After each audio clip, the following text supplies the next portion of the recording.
Hi guys, welcome to our channel Telugu audio stories with Maitri. నా ఛానల్ని ఎవరైనా ఫస్ట్ టైం చూస్తున్నట్టయితే తప్పకుండా సబ్స్క్రైబ్ చేసుకోండి ఫ్రెండ్స్.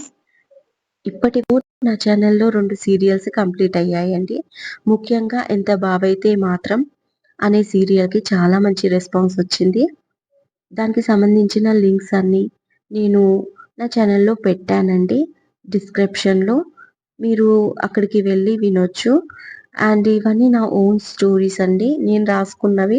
ప్రతిలిపి లింక్ పేజ్ కూడా డిస్క్రిప్షన్లో ఇస్తున్నాను. ఎవరికైనా ఇంట్రెస్ట్ ఉంటే అక్కడ కూడా వెళ్ళి నా స్టోరీస్ని రీడ్ చేయండి అండ్ తప్పకుండా ఫాలో చేయండి ఫ్రెండ్స్. ఇంకా మీ సపోర్ట్ అనేది నాకు చాలా బాగుందండి, చాలా హ్యాపీగా ఉంది. ఇలాగే నన్ను సపోర్ట్ చేస్తారని కోరుకుంటూ ముడిపడని వీడని బంధం పార్ట్ 42. ఇక లేట్ చేయకుండా స్టోరీలోకి వెళ్దాం ఫ్రెండ్స్. అయినా తను పట్టించుకోకుండా అలాగే ముందుకు వెళ్ళిపోతే, కావ్య ప్లీజ్ నా మాట విను అంటూ చెయ్యి పట్టుకుంటాడు కళ్యాణ్. అప్పుడు చెయ్యిని విసిరికొట్టి, కావ్య ఎవరు? తను ఎప్పుడో చచ్చిపోయింది. చచ్చిన వాళ్ళని పిలవకూడదు. మరొకసారి నాకు ఎదురుపడకు. మర్యాదగా ఉండదు. ఇలా ఒక ఆడదాని చెయ్యి పట్టుకుంటే ఎలాంటి కేసు పెడతారో తెలుసు కదా. మరొకసారి నా జోలికి రాకు అంటూ కావ్య ఇంటికి వెళ్ళిపోతుంది. చాలాసేపు అలాగే నిలబడి కారుని ఒక తన్ను తంతాడు కోపంతో. ఇక చేసేది ఏమీ లేక కాటేజ్కి వెళ్ళిపోతాడు కళ్యాణ్. ఇంటికి వెళ్ళాక కావ్య బాబుని పడుకోబెట్టి తను ఫ్రెష్ అప్ అయి బాబుకు ఫుడ్ రెడీ చేస్తుంది. అంతలో మంగమ్మ వచ్చి బాబు లేచాడమ్మా అంటుంది. సరే అని ఆ పని తనకు అప్పగించేసి హాల్లోకి వెళ్ళి బాబుని ఎత్తుకోగానే అప్పుడే కళ్యాణ్ వస్తాడు తన ఇంటికి. బాబుని దగ్గరగా చూడడం ఇదే ఫస్ట్ టైం. ఇందాక పడుకున్నప్పుడు ఫేస్ సరిగ్గా కనపడలేదు. ముక్కు ముఖం అంతా సేమ్ విహాన్ లాగే ఉన్నాడు. వాడు ఏ ఏజ్లో అయితే తనకి దూరం అయ్యాడో అదే ఏజ్లో వీడు ఎదురయ్యాడు అనిపించింది కళ్యాణ్కి. కావ్య చేతిలో ఉండి తన వైపు చూస్తున్నాడు ఎవరో అన్నట్టుగా. ఇక ఆగలిక 2 అడుగులు ముందుకు వేసి చేతులు చాచాడు బాబు కోసం కళ్యాణ్. అతని చేతులను విసిరి కొట్టి, మళ్ళీ ఎందుకొచ్చావు? ఒకసారి చెప్తే అర్థం కాదా? వెళ్ళు ఇక్కడి నుంచి అంటుంది కోపంగా కావ్య. వెళ్ళను, నా మాట పూర్తయ్యే వరకు నేను ఇక్కడి నుంచి వెళ్ళను అంటాడు కళ్యాణ్ కూడా అంతే సీరియస్గా. ఇది సిటీ కాదు, అరిచి గీ పెట్టానంటే చుట్టుపక్కల వాళ్ళు వచ్చి మీకు గడ్డి పెడతారు అంటుంది బెదిరిస్తూ కావ్య. ఎంత అరుస్తావో అరువు, ఎవరు వచ్చినా ఐ డోంట్ కేర్. అన్నిటికీ సిద్ధపడే వచ్చాను ఇక్కడికి. నువ్వు నా మాట వినాల్సిందే, తప్పదు అంటూ చైర్లో కూర్చుంటాడు కళ్యాణ్. ఎందుకు ఇలా సతాయిస్తున్నారు? మీకేం పాపం చేశాను? నేను ఇలా బతకడం కూడా ఇష్టం లేదా మీకు అంటుంది మెల్లిగా కావ్య. నేను సతాయించలేదు కావ్య, నా వల్ల తప్పు జరిగిపోయింది, క్షమించమని అడగడానికి వచ్చాను అన్నాడు తను కూడా మెల్లిగా. కొన్ని తప్పులకి క్షమాపణను ఉండదు మిస్టర్ కళ్యాణ్ అంటుంది. సరే, నేరమే చేశాను, ఎన్ని రోజులు ఈ శిక్ష అని అడుగుతాడు కళ్యాణ్. నువ్వు నేను బతుకున్నంత కాలం అంటుంది కావ్య. సరే, ఈ శిక్షకు నేను అర్హుణ్ణి, ఒప్పుకుంటాను. కానీ బాబుకి ఎందుకేస్తున్నావు ఈ శిక్ష? అందరూ ఉండి కూడా ఎవరూ లేనట్టుగా పెరగాలవా అని అడిగాడు కళ్యాణ్. అందరూ ఎవరు? ఎవరూ లేరు నా బాబుకి, నేను తప్ప. ఆ రోజు నువ్వు అడిగావు కదా నువ్వు కన్నావా అని. చూడు, నేను కన్నాను విని, నాకు మాత్రమే సొంతం. వీడికి ఎవరూ లేరు ఈ అమ్మ తప్ప అంటుంది ఏడుస్తూ కావ్య. తన మాటకి జవాబు ఇవ్వలేక అలాగే ఉండిపోయాడు కళ్యాణ్. కొన్ని నిమిషాల తర్వాత, ఇక మీరు వెళ్ళిపోతే నేను డోర్ లాక్ చేసుకుంటాను అంటుంది ముఖం చూడకుండా కావ్య. వెళ్తాను, కానీ ఒకటి చెప్తున్నాను విను, నీ నా బంధం ఎప్పటికీ విడిపోదు అని చెప్పడానికే వీడు పుట్టాడు. నువ్వు ఎంత తెంపుకున్నా తెగని బంధం మనకి ఉంది, దానికి వీడే సాక్షి. అది నువ్వు గుర్తు పెట్టుకో అని చెప్పి వెళ్ళిపోతాడు కళ్యాణ్. ఏడుస్తూ కూర్చుంటుంది కావ్య బాబుని ఒళ్ళో పెట్టుకొని. కిచెన్లోకించి అన్నీ విన్నాక మంగమ్మ బయటికి వచ్చి బాబుని తీసుకుని, ఏడవకండమ్మా పదండి లోపలికి అని తీసుకెళ్తుంది. ఎందుకురా అంత కోపం దానికి? బాబు దూరమై తనొక్కతే బాధపడుతుందా? నేను పడట్లేదా బాధ? నా ఫ్యామిలీ బాధపడట్లేదా? ఎంత చెప్పినా అస్సలు వినిపించుకోదే. పంతం తనకేనా? నాకు లేదా? అరే! నా మీద కోపం ఉంటే కొట్టు, తిట్టు. ఇంకా ఏదైనా శిక్ష వెయ్యమను ఒప్పుకుంటా. కానీ బాబుని దూరం చేస్తుందా? నా వల్ల జరిగిన తప్పుకు తను బాధపడి ఉండొచ్చు. కానీ కనీసం ఇప్పుడు వీడైనా తన దగ్గర ఉన్నాడు. నేను మాత్రం ఎడారిలో ఎండిపోతున్నాను. అర్థం కాదా దానికి? అరుస్తున్నాడు కళ్యాణ్. అయిపోయింది. ఒక్క రోజుకే ఓపిక? బాబు మ్యాటర్ నీకు ఎప్పుడు తెలిసింది? వారం కింద. మరి కావ్య భర్త తన ఫ్యామిలీ తిరస్కారానికి గురై 2 సంవత్సరాలు నుంచి తను ఎంత కుమిలిపోయి ఉంటుంది? అడిగాడు అప్పుడే వచ్చిన సురేంద్ర. అది కాదు బాబాయ్ నేననేది అన్నాడు కళ్యాణ్ మెల్లిగా. నీ మంచి చెడ్డ చూడడానికి మేమున్నాం. మరి తనకు ఎవరున్నారు? ఎంత ఆవేదన పడి ఉంటుంది? ఎంత కష్టపడి నిలదొక్కుకొని ఉంటుంది? అని అడిగాడు సురేంద్ర. తనకి రాదా కోపం? తనకు లేదా ఏ ఫీలింగ్స్?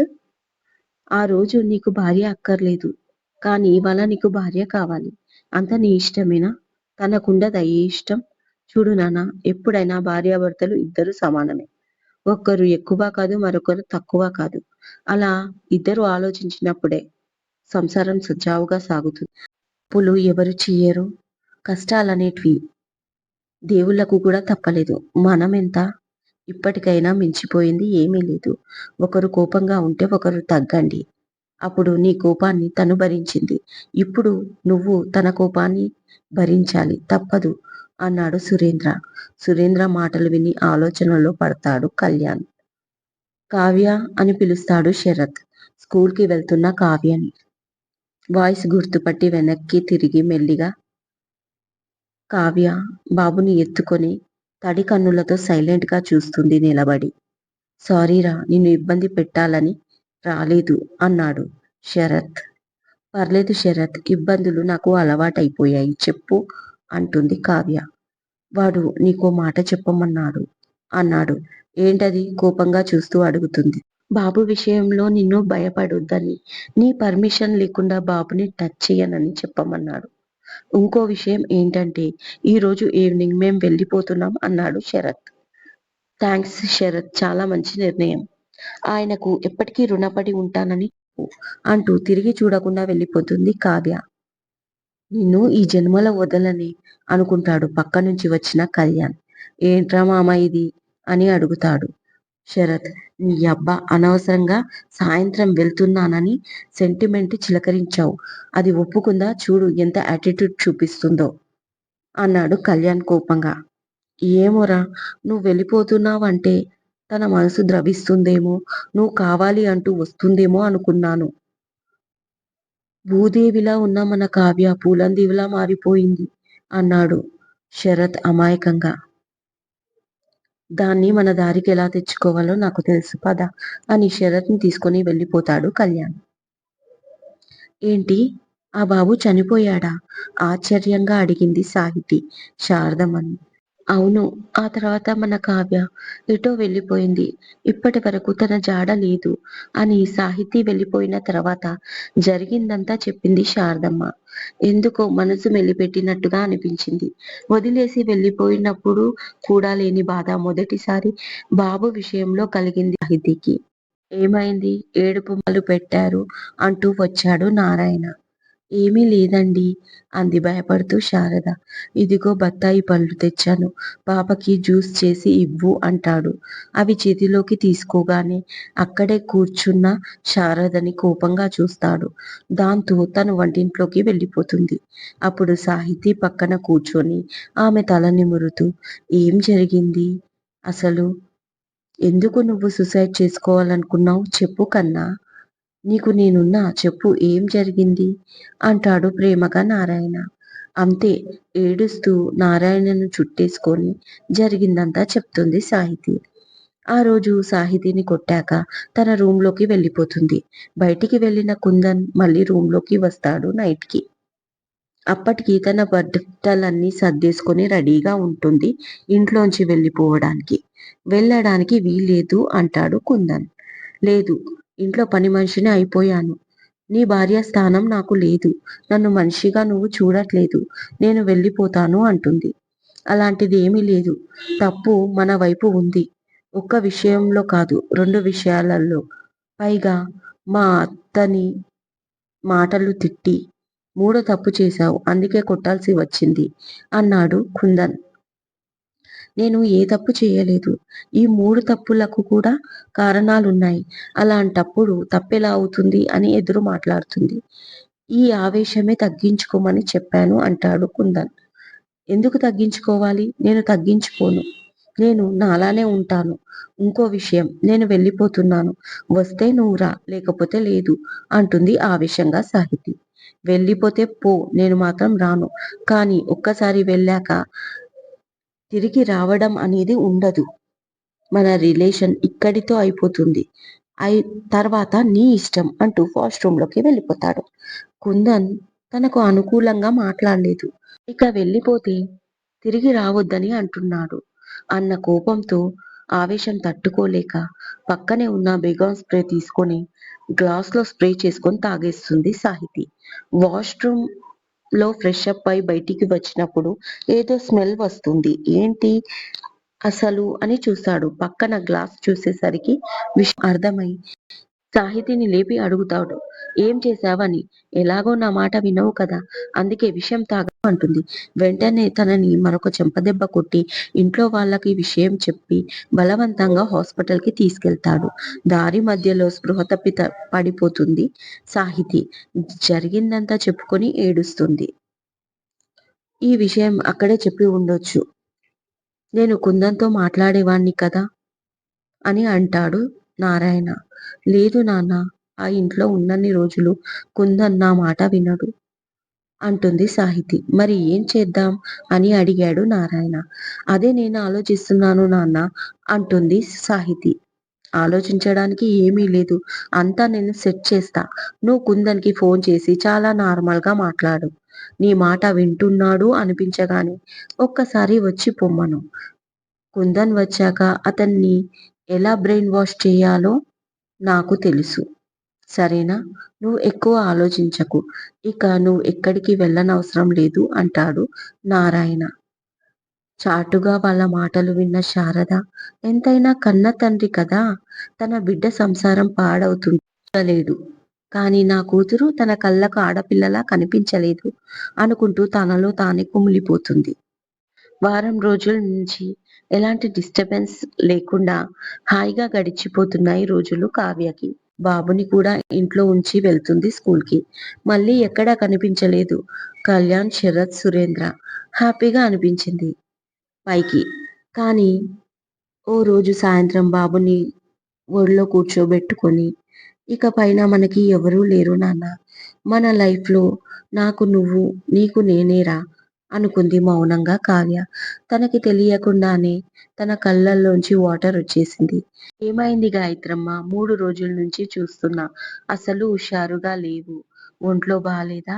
లేక మనసులో ఏదైనా కట్టముందా? అని అడుగుతుంది మంగమ్మ. అదే తెలియట్లేదు. మనసు భారంగా ఉంది అంటుంది కావ్య ఎటో ఆలోచిస్తూ. ఊరికే మదన పడకమ్మా!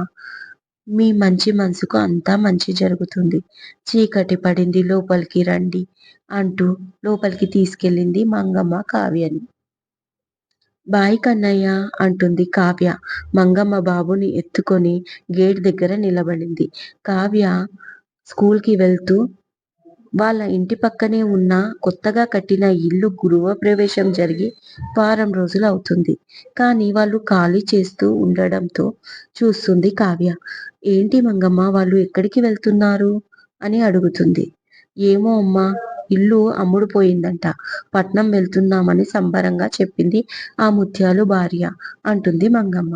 అదేంటి? ఎంతో ఇష్టంగా కట్టుకున్న ఇల్లు అలా ఇలా అమ్మేశారు అంటుంది కావ్య. అంతలో ముత్యాలు భార్య వచ్చి, గాయత్రి, మేము పట్నం వెళ్తున్నాం. ఇల్లు అమ్మేశాం అంటుంది. అదేంటి అని అడిగింది కావ్య. అవును గాయత్రి, మాకు పట్నం వెళ్ళాలని ఎన్నో ఏళ్ల కల ఇప్పుడు తీరింది. మా బాబుని పట్నంలో మంచి చదువు చదివిస్తాం. మా అమ్మాయికి పట్నంలోనే మంచి సంబంధం చూసి పెళ్లి చేస్తాం. ఇక పట్నంలోనే ఉంటాం. ఎప్పుడో ఒకసారి వస్తాం. చుట్టాలున్నారు కదా తప్పుతుందా? అంటూ తెగటెక్కుపోతుంది. కానీ ఇంత సడెన్‌గా ఎందుకు ఆంటీ? అని అడుగుతుంది కావ్య. మరి 60,00,000 ఇంటికి ₹1,00,00,000 ఇచ్చాడొకతను. అందుకే అమ్మేశాం అంటుంది ఆమె. ₹1,00,00,000 ఎందుకు అబద్ధాలాడుతున్నావు? 2,00,00,000 ముట్ట చెప్పాడంట కదా! అంటుంది మంగమ్మ. అవును. ఇంటెనకాల పొలం గూడా తీసుకున్నాడుగా! అయినా ఈ విషయం ఎవరికీ చెప్పకు.